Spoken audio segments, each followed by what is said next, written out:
অসংবেদনশীল আৰু অমানৱীয় বিজেপিৰ মন্ত্ৰী বিধায়কবোৰ উজনিৰ বান বিধ্বস্ত 3 জিলাত 50ৰো অধিক লোকৰ মৃত্যু পিছে বাজপেয়ী ভৱনত বিজেপি মন্ত্ৰী বিধায়ক ব্যস্ত ৰাজনৈতিক হুংকাৰ দিয়াত সৰ্বস্বান্ত হৈ বানত ককবকাইছে 3 জিলাৰ হাজাৰ হাজাৰ বানাক্ৰান্তই কিন্তু বাজপেয়ী ভৱনত প্ৰতিবাদত ব্যস্ত বিজেপিৰ অসংবেদনশীল মন্ত্ৰী বিধায়ক জীৱন মৰণৰ যুঁজত বানাক্ৰান্ত নাটকত ব্যস্ত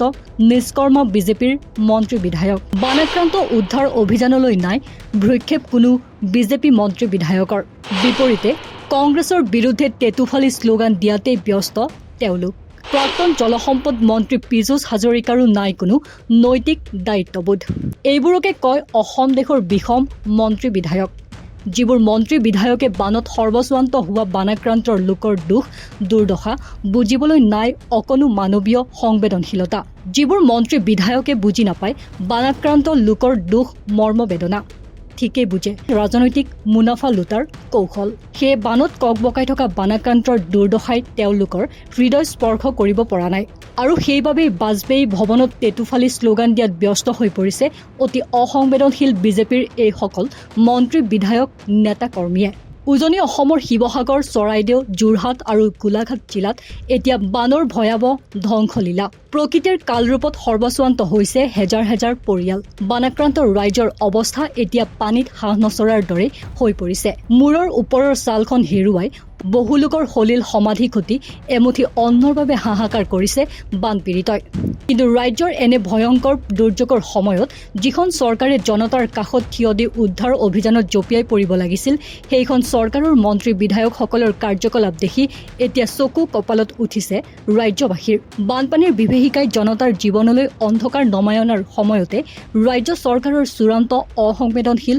মানৱতাহীন মন্ত্ৰী আৰু বিধায়কসকলে গুৱাহাটীৰ বাজপেয়ী ভৱনত ব্যস্ত হৈ পৰিছে ৰাজনৈতিক শ্লোগান দিয়াত মন্ত্ৰী পীযুষ হাজৰিকা বিশ্বজিৎ দৈমাৰী অশোক সিংঘলহঁতৰ দৰে বিবেকহীন মন্ত্ৰীৰ নেতৃত্ব বিজেপি বিধায়ক নেতাকৰ্মীসকলে টেটুফালি ৰাহুল গান্ধী মুৰ্দাবাদ প্ৰিয়ংকা গান্ধী মুৰ্দাবাদ কংগ্ৰেছ মুৰ্দাবাদ শ্লোগান দি ফুৰিছে প্ৰলয়ংকৰী বানত বানাক্ৰান্তৰ জীৱন মৰণেৰে যুঁজ সময়ত এই বিজেপিৰ মন্ত্ৰী বিধায়কসকলৰ দায়িত্ব কি আছিল ৰাহুল গান্ধী প্ৰিয়ংকা গান্ধী আৰু কংগ্ৰেছ দলৰ বিৰুদ্ধে টেটুফালি প্ৰতিবাদ সাব্যস্ত কৰাতকৈ এই মুহূৰ্তত বানাক্ৰান্তক উদ্ধাৰ কৰাটো তেওঁলোকৰ প্ৰধান কৰ্তব্য নাছিলনে কিন্তু দুৰ্ভাগ্যৰ কথা যে বানাক্ৰান্তৰ দুখ কষ্টলৈ পিঠি দি এই নিষ্কৰ্মা বিবেকহীন অসংবেদনশীল বিজেপিৰ মন্ত্ৰী বিধায়কসকলে প্ৰমাণ কৰি দিলে যে তেওঁলোকৰ বাবে মানৱতাতকৈ ৰাজনৈতিক স্বাৰ্থই বেছি গুৰুত্বপূৰ্ণ চৰকাৰৰ এই চূড়ান্ত ব্যৰ্থতাৰ মাজতে আটাইতকৈ বেছি সমালোচনাৰ পাত্ৰ হৈছে মন্ত্ৰী পীযুষ হাজৰিকা অশোক সিংঘল আৰু বিশ্বজিৎ দৈমাৰীৰ দৰে নেতাসকল বিশেষকৈ মাত্ৰ কেইটামান দিন মাহৰ পূৰ্বলৈকে ৰাজ্যৰ জলসম্পদ আৰু বান নিয়ন্ত্ৰণ বিভাগৰ দৰে গুৰুত্বপূৰ্ণ দায়িত্ব থকা মন্ত্ৰী পীযুষ হাজৰিকাৰ বৰ্তমানৰ কাৰ্যকলাপে তেওঁৰ চূড়ান্ত দায়িত্বহীনতাকে উদঙাই দিছে যিজন ব্যক্তিয়ে বান নিয়ন্ত্ৰণৰ বাবে অহনিৰ্ষে কাম কৰা বুলি ঢাকঢোল বজাইছিল তেওঁৰ কাৰ্যকালৰ ব্যৰ্থতাৰ ফচল এতিয়া উজনিৰ ৰাইজে নিজৰ জীৱন আৰু সম্পত্তি হেৰুৱাই ভোগ কৰিবলগীয়া হৈছে বানাক্ৰান্তক উদ্ধাৰ কৰিবলৈ নাওলৈ যাবলগীয়া সময়ত তেওঁ এতিয়া গুৱাহাটীত ৰাজনৈতিক প্ৰতিবাদত ব্যস্ত থকাটোৱে তেওঁৰ মানৱতাহীন আৰু কাণ্ড জ্ঞানহীন চৰিত্ৰটোকে উন্মোচিত কৰিছে বান নিয়ন্ত্ৰণৰ নামত কোটি কোটি টকাৰ শ্ৰাদ্ধ কৰাৰ পিছতো উজনিৰ এই পুতৌজনক অৱস্থাৰ বাবে তেওঁৰ কিঞ্চিত মানুহ নৈতিক দায়িত্ববোধ নাই নেকি বুলিও এতিয়া সৰ্বত্ৰে চৰ্চা চলিছে